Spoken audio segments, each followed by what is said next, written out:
Dealing with a difficult boss or coworker can feel like an everyday battle. I know this firsthand. Having managed large teams in my professional career and worked with myriad of managers, I have seen it all.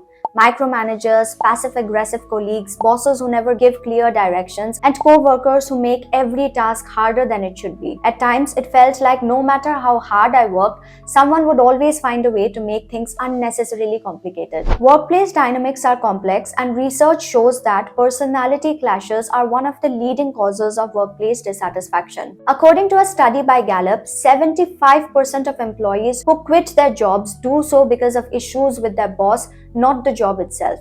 However, those who develop strong conflict resolution and communication skills tend to advance faster in their careers. This video will dive deep into strategies that help you not just tolerate but effectively work with difficult people while maintaining your sanity, professionalism, and career growth. Let's get started. Understanding the root of the problem.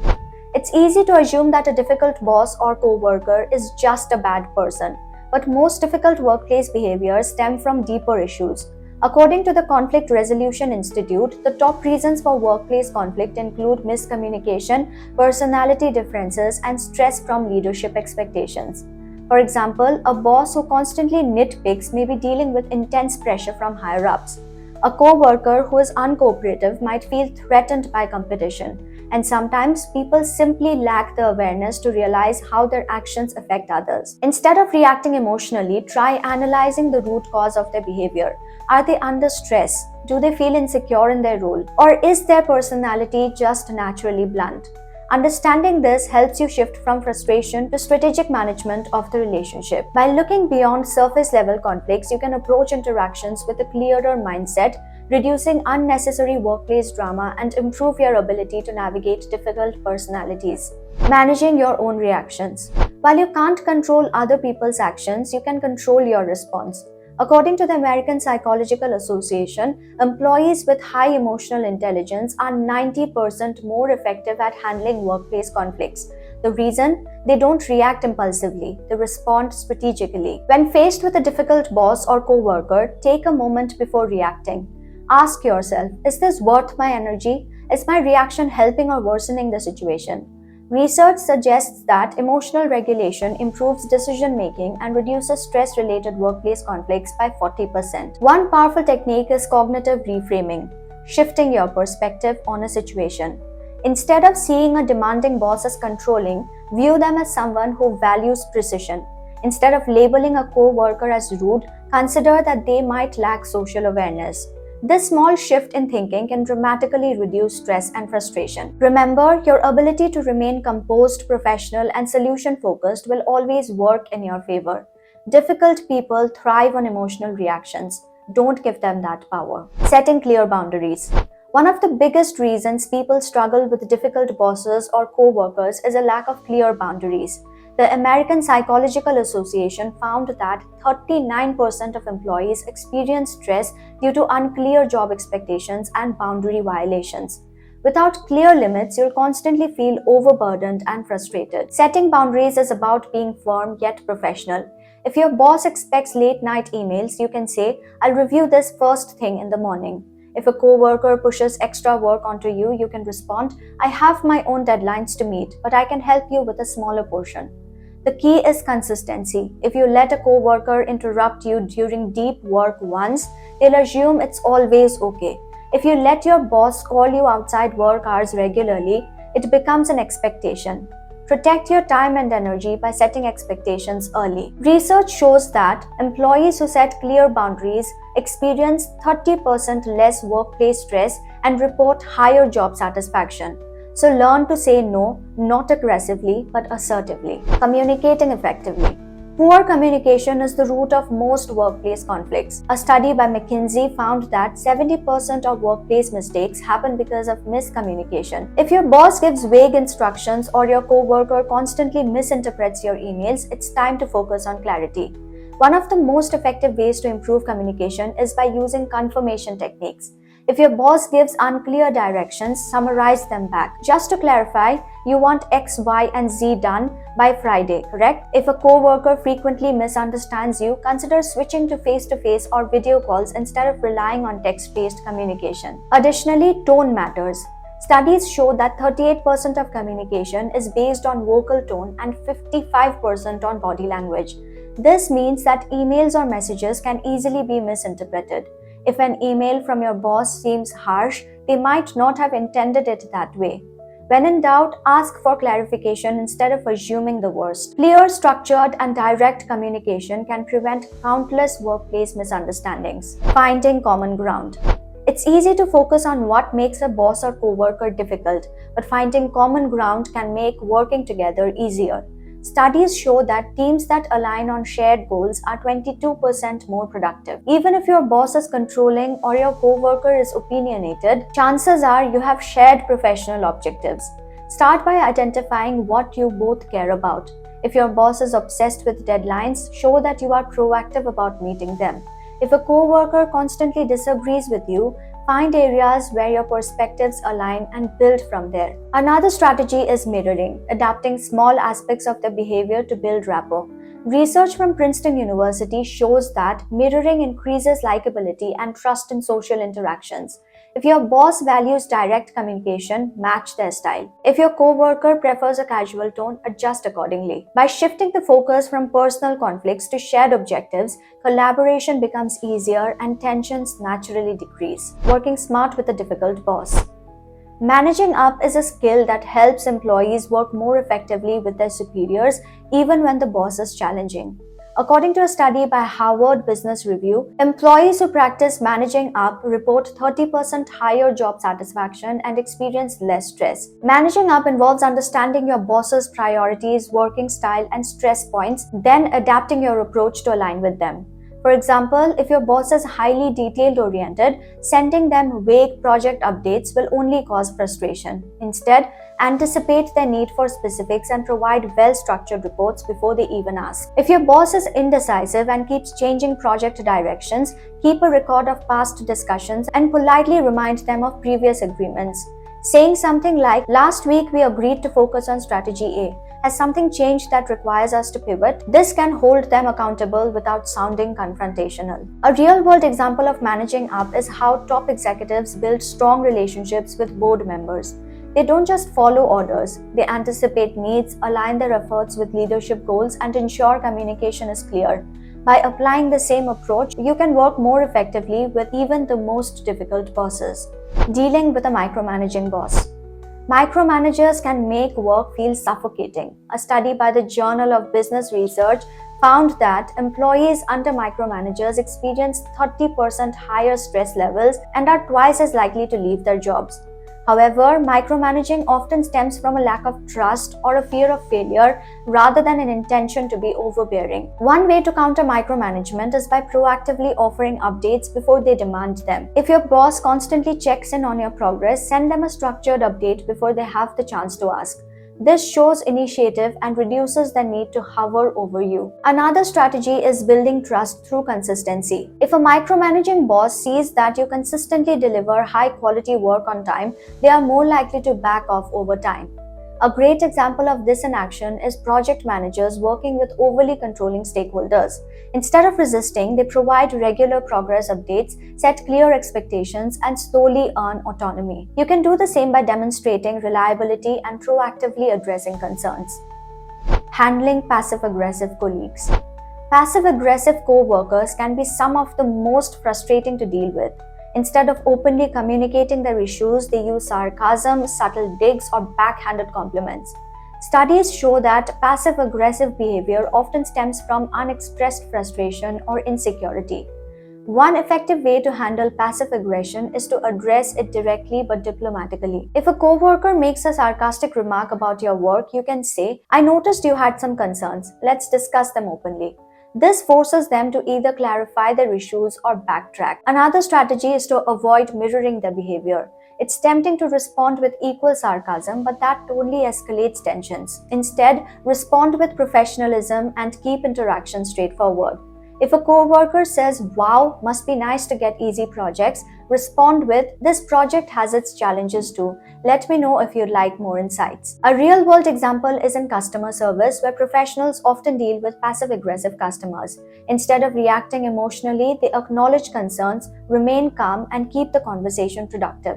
Applying the same approach can help neutralize workplace tensions. Surviving a competitive workplace. Some work environments encourage competition, which can lead to tension between colleagues.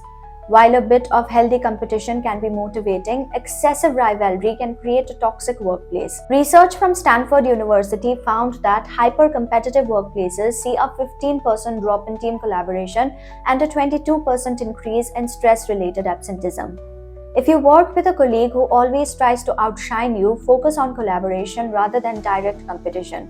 For example, if they frequently take credit for team efforts, document your contributions clearly and share updates in team meetings. Another tactic is to shift the dynamic by offering to collaborate. Instead of competing, suggest working together on a project where you both benefit. A real-world example of this is seen in high-performing sales teams.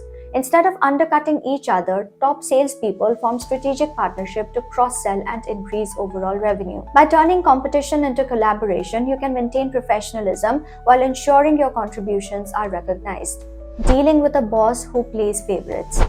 It's frustrating to work under a boss who clearly favors certain employees. A study by the Society for Human Resource Management found that 56% of employees believe favoritism affects promotions and workplace opportunities. If you're not in the favored group, it's easy to feel discouraged. But instead of dwelling on the unfairness, focus on making yourself indispensable. Become the go-to person for a specific skill or expertise. When your contributions are undeniable, favoritism becomes harder to justify. Another approach is to develop relationships with other influential figures in the company. If your boss overlooks you, seek mentorship from other senior leaders who can advocate for your work. A great example of this is in sports. Many athletes don't get equal recognition from coaches, but those who consistently perform and build relationships with multiple team members often rise above favoritism. The same applies in the workplace. Performance and networking can counterbalance bias. Maintaining professionalism in a toxic environment. Toxic workplaces are emotionally draining, but staying professional is key to protecting your career. Studies show that 45% of employees in toxic environments experience burnout, and those who maintain composure are more likely to transition into better roles. The first step is to establish a mental barrier between work and personal life. Set clear emotional boundaries. What happens at work stays at work.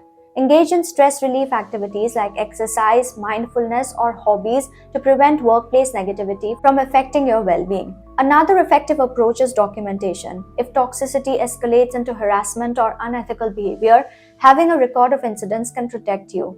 Employees who document workplace issues are 40% more likely to get favorable outcomes when reporting concerns. A real-world example is seen in corporate whistleblowing cases. Many professionals maintain meticulous records before reporting unethical behavior, ensuring they are protected. Applying the same diligence in toxic workplaces helps safeguard your career while staying professional. Using emotional intelligence to navigate workplace conflicts. Emotional intelligence is a game changer in handling difficult people. Research by Talent Smart found that 90% of top performers have high EQ, allowing them to navigate conflicts without unnecessary stress. One key EQ skill is empathy, understanding the other person's perspective. If a boss is short-tempered, consider what pressures they might be facing. If a colleague is defensive, recognize that they might feel undervalued. This doesn't mean excusing bad behavior, but understanding motivations can help you respond strategically. Another crucial skill is self-awareness. Recognizing your own triggers helps you avoid reacting impulsively. If you know that a certain coworker's comments irritate you, prepare a neutral response in advance to avoid escalation. A great real-world example of EQ in action is in diplomacy. Skilled diplomats navigate tense negotiations by understanding emotions, controlling their reactions, and choosing their words carefully. The workplace is no different. Those with strong EQ thrive in difficult environments. Knowing when to escalate issues. Sometimes workplace conflicts escalate beyond what you can manage alone. If a boss or co-worker's behavior crosses ethical or professional boundaries, it's crucial to involve the right people. Studies show that employees who report workplace issues through the proper channels are 60% more likely to see resolutions than those who avoid confrontation. Before escalating, ensure you have clear documentation of the issue.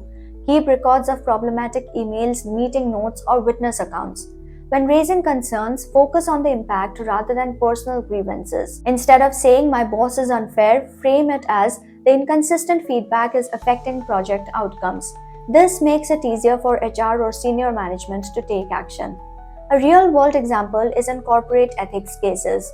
Employees who document and escalate issues professionally often see policy changes or corrective actions taken. Knowing when and how to escalate protects both your well-being and your career. Cultivate a reputation for excellence. One of the best ways to neutralize the impact of a difficult boss or coworker is by becoming indispensable in your role. When you constantly deliver high quality work, meet deadlines, and exceed expectations, you build credibility and gain leverage in the workplace. Studies show that employees with a strong reputation for reliability and competence are 60% more likely to be recognized for leadership roles, even in toxic environments. For instance, if your manager tends to micromanage, proactively providing detailed updates on your progress can help build their trust over time. If a coworker constantly tries to undermine you, maintaining a strong track record makes it harder for them to discredit your contributions. In difficult workplace dynamics, excellence becomes your shield. By staying focused on your performance, you also shift your energy away from frustration and towards professional growth. At the end of the day, no matter how difficult your work environment may be, your skills, work ethic, and reputation will always be your strongest assets. Know when it's time to walk away. Sometimes, despite your best efforts, a workplace can become too toxic. If your mental health is suffering, your productivity is taking a hit, or you are constantly dreading going to work, it may be time to consider other opportunities. Studies show that employees who remain in toxic work environments for too long experience higher levels of burnout, stress-related illnesses, and long-term career stagnation. Quitting isn't a failure, it's a strategic move. If you have exhausted all options, had conversations with HR, and still find yourself in a negative cycle, prioritizing your well-being is the best choice. Start updating your resume, networking, and exploring opportunities that align with your career goals. Leaving a difficult work situation doesn't mean you are giving up. It means you are choosing growth and peace and a better future. Never underestimate the value of working in a place that respects your contribution and allows you to thrive. In conclusion, navigating a workplace filled with difficult bosses and co-workers isn't easy. But the good news is that you have more control than you think. By applying these strategies, whether it's managing up, setting boundaries, or leveraging emotional intelligence, you can turn frustrating situations into opportunities for professional growth. Remember, difficult people are everywhere, and avoiding them entirely isn't realistic. What is realistic is learning how to handle them in a way that protects your mental well-being while keeping your career on track. Whether you're dealing with a micromanaging boss, a passive-aggressive co-worker, or an overly competitive colleague, the way you respond to these challenges can define your professional journey. So take a moment to reflect. Which of these strategies resonated with you the most? Have you faced similar workplace challenges? Let's start a discussion in the comments below. Your experiences might just help someone else navigate their own workplace struggles. With that, thank you for tuning into today's video. Until next time, keep growing.